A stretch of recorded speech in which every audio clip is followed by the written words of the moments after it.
Good afternoon and welcome to Fast Horses Today. Today is Sunday. It is February 2nd, Groundhog Day. Now, I don't know what the groundhog did as far as seeing his shadow or not seeing his shadow, but we can't complain here in Chicago about the winter we've had. We've been very fortunate with some, fairly mild weather. But anyway, I got some horses that I do like at Santa Anita today. I do like a late pick 5, and I got a win bet towards the end of the card.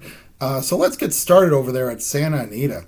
So I'm going to skip over the first few races. I don't really see any betting opportunities there, but we're going to move over to the 6th race, which is the start of the late pick 5. 6th race having an approximate post time about 4:30 here Central Time, so 2:30 there in the Pacific Time Zone.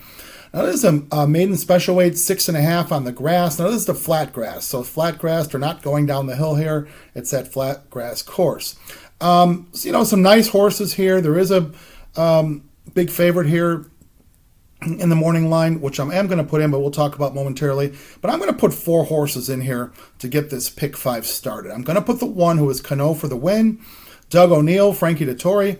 This horse is 30-1 the program. I mean, you could tell me when's the last time we saw Frankie Dettori on a 30-1. So I don't know that we'll see 30-1, but this horse has been running in this type of level here in these maiden special weights. Has run on the turf with a couple runs, a couple nice starts. I mean, he ended up losing to Game Warrior, who was a nice winner back at Del Mar in their fall meet, and then ended up running in the Eddie Logan. So he took on winners running with Artislas, and Artislas, certainly is a nice grass runner there as a young 3-year-old. Ended up running an even race there in the Eddie Logan. Horse gets a good trip, which we know Frankie could do. Certainly could be dangerous. So we'll put the 1 Cano for the win. Going to also put the 3 Broski for Phil D'Amato and Umberto Rispoli. Now, we haven't seen this horse since the beginning of December. He ran with Charlie's to Blame. And I don't know if you saw, Charlie's to Blame looked really, really nice over at Gulfstream yesterday, winning a stakes race. Peter Urton shipped that horse over to Gulfstream. He won the stakes race there, and it was a nice effort there by Charlie's to Blame. So anyway, Broski ran with him last time. Just kind of ran evenly with him. 6-1 today. Again, I don't know if the favorite's going to duplicate his race from last time. If not, one of these horses has been kind of knocking around, certainly, could get a good ride and get a good trip. There's a couple changes on Broski. He's a new gelding, Lasix first time, and Rispoli first time. So, those 3 changes could work out. I'm going to put the 5, who is the favorite, who is Tamino for Richard Mandela and Flavian Pratt. So, this horse comes off of one race.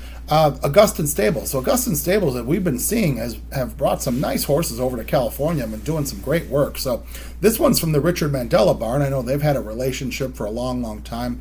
His one start was the 6 furlong on the flat grass there. He was a favorite that day.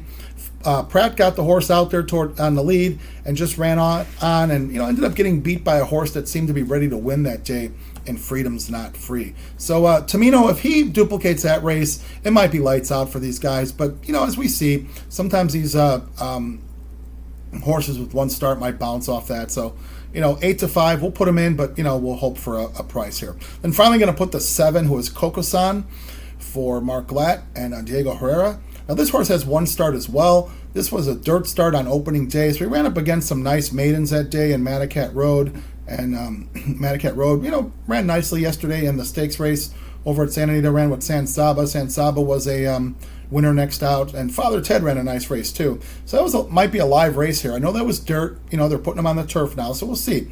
If there is an upset here, this is 5-1. with Coco-san, so we'll put Coco-san in there. So we've got the 1, 3, 5, and 7. All right, now let's move over to the next race, which is the 7th race, 1.16 on the dirt, first level allowance race. I've got a single here, no secret. We're going to put Flightline's little brother in here. That's the 7 Eagles Flight. Played him last time. He ended up getting beat, at I think he was probably 3-5 that day back in, a couple weeks ago, early January. He ended up running up against Maramati, which, Maramati is certainly a big price horse himself. I think he cost $1.1 million, to buy Maramati. It took him a while to break his maiden, but he seems like the light bulb kind of went on. Eagles Flight ran up against him that day in his last. I thought he ran a nice race. He just got beat by a more experienced horse. we'll give Eagles Flight the excuse of that was his first time 2 turns. Flavian Pratt gets back on board. He's the jock who broke the maiden with him back in May of last year. 6-5, no secret. We expect some nice things, and let's see a nice run out of Eagles Flight. So we'll single him today. All right, let's move over to the 8th race. 8th race being a second level allowance race, 1 1/8 on the grass, and these are boys, so 4-year-olds and up. I'm going to put 4 horses in here.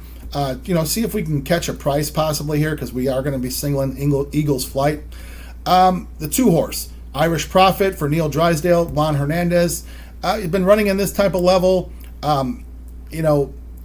Drysdale saw something to take him over to Aqueduct. He ran an Aqueduct back last fall and then came back to California, a few weeks later. It was probably a little bit, too much to ask of a horse to do that. And, he ran some even races. So 4-1, we'll take a shot with Irish Prophet. Maybe he gets a nice trip. Certainly Hernandez has been winning a lot of races, so it's, hard to go against him. We're going to also put the 4, who is C. Singer for Michael McCarthy, Umberto Rispoli on the horse. This horse comes off a win. Flavian Pratt was aboard. Pratt's taking another horse here. We'll talk about momentarily, but I don't have him in here. So C. Singer is 10-1 today. Michael McCarthy, Umberto Rispoli certainly fits in this level. This is the next progression, coming off a win and a non-winner of 1. We'll see if this horse ends up being good enough. Today here at 10-1, we're taking a shot with a price. We're going to put also the 5 Sarwar, Leonard Powell. Now this horse has been running in this level as well, has won at this level. So the reason why he qualifies is because we're putting him in for the 80,000 tag. Only question about Sarwar, he hasn't done his best work at Santa Anita on the grass. Seems like he likes Del Mar better, but you know what? We'll see. Herrera certainly will be trying hard. Herrera has done the best work on this horse, as a matter of fact. So we'll put Sarwar. And then finally, we're going to put the 6, was Cathal for John Sadler, Hector Barrios. I feel like, today being Groundhog Day, I feel like it's kind of Groundhog Day where we're talking about this over and over. Sadler, been cold. He's won a couple races. He's got Eagles Flight earlier today. We'll see if Eagles Flight will get it done here. I'm going to put Cathal in here as well, hoping that Sadler's barn has figured it out, can get a couple wins. Cathal is 6-1, Hector Barrios.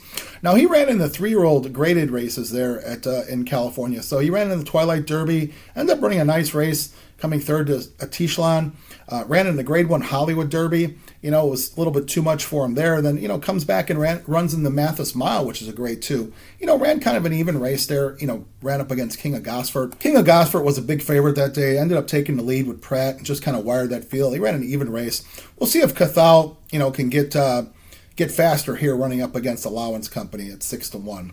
I am going to throw out the favorite, who was Man Among Men for Richard Mandela and Flavian Pratt. That's the 8 horse at 5-2. Going to throw this horse out. This horse, I'm sure this is probably a frustrating horse for the Mandela barn. It is a 6-year-old who only has 6 starts, 2 wins and a second. So, I don't know. I'm going to toss this horse out. I'm already singling a pretty big favorite there in the 7th race, so I'm not looking to go with another favorite here. So we'll throw out Man Among Men. So I've got 2, 4, 5, and 6.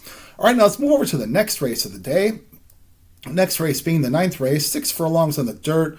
These are 3-year-olds, and these are maiden claimers, 32,000. So these are, horses that, let's face it, connections are giving up on them already here. So, there's no standouts here, nobody to glow about here. I'm going to put 4 horses in. I feel like these horses should get us, moving along in this pick 5. I'm going to put the 4, who is Codebreaker for Dean Pedersen. Armando Aguilar takes the call. Now, this horse is 15-1 in the program, and we'll take all of that if we can.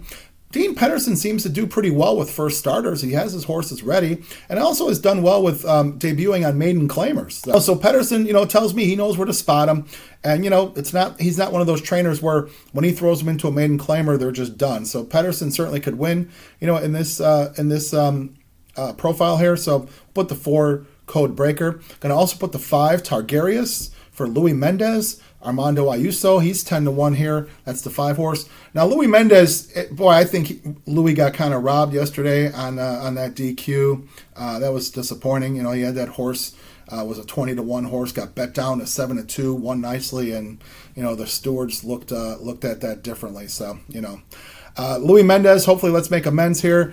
We all know he can really get horses ready to run, especially the young ones. This is a young one. He's 3 years old, has, 2 starts, so, lightly raced, and he just has run with better, even in his last race. He ran on opening day in that maiden race I mentioned previously with Manicat Road, Father Ted, Sansaba. So, certainly better horses there. And, Louis Mendez, when he drops his horses into maiden claiming, they're not throwouts. They're certainly, throw-ins. So we'll put the 5-horse Targarius at 10-1 and hope for a price there. And then, we're going to go outside here. We're going to go to the 12, who is Toppers at Seaside for Bob Hess, Umberto Rispoli. I like this post out here. It's the kind of thing where you could see a stalking trip.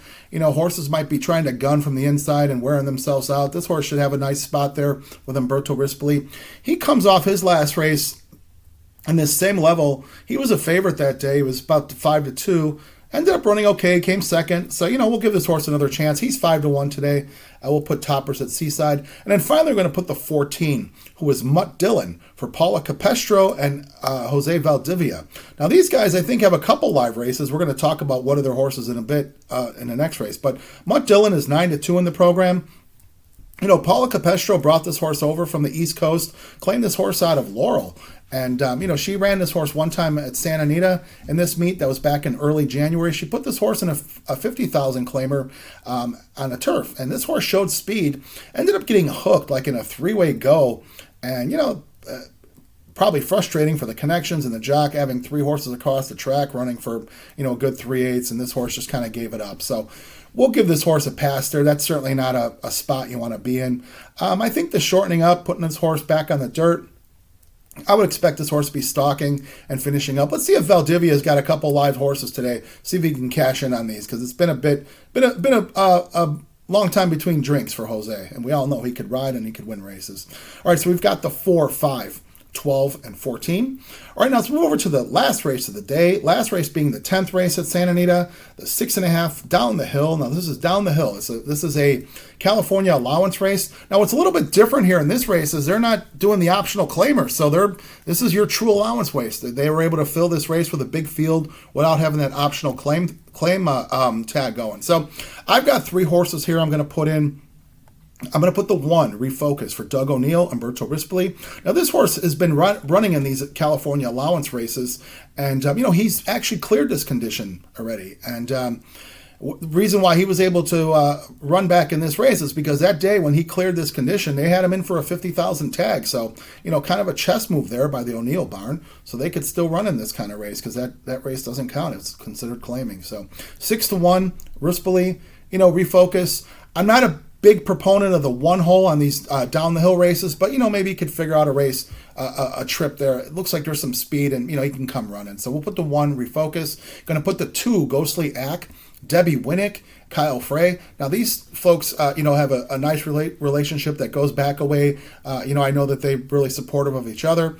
Kyle Frey's ridden this horse pretty much every time this horse has run. This horse is your seconditis horse who ran nice races, but just couldn't get the maiden broken. Finally got it broken. We'll see if we'll, put the light bulb angle on this horse here, because that does happen, where you'll see horses kind of just, running, and these special weights finally break their maiden, and then the next time they run again. So we'll try Ghostly Act here at Ghostly Act at 10-1. Then also I'm going to put the 10 horse. So I'm going to also make a win bet on the 10 horse being Chrome Flash for Paula Capestro and Jose Valdivia. Now, mention these two, have certainly worked together for several years. Chrome Flash is 5-1 in the program. Now, if you look in the PPs, you'll see Chrome Flash always runs at big odds. And I suppose it's because of the connections being kind of a, smaller barn and a light profile there where people just don't bet on Paula Capestro, but she's certainly a capable horsewoman. She does a nice job. She has her horses ready to go. This horse has run some nice races and certainly run some nice races on grass sprints. I remember being very impressed when this horse broke his maiden back in Del Mar in a 5-furlong grass race. Kind of overcame the bias of being running outside and ended up winning just nicely at 11-1.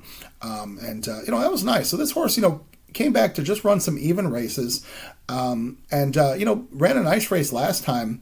and a 6 furlong flat grass, coming second at a big price. But I thought this horse, probably shouldn't even be that big of a price. Probably not going to be today at 5-1 in the program. Does have the benefit of running down the hill once in an even race back in last October. And also running a nice race that day. So I think Chrome Flash has some ability. 5-1. Because it's a smaller barn, we might get that 5-1. We'll put a win bet on Chrome Flash as well. So we have the 1-2-10 for pick 5 purposes and the win bet on the 10 Chrome Flash.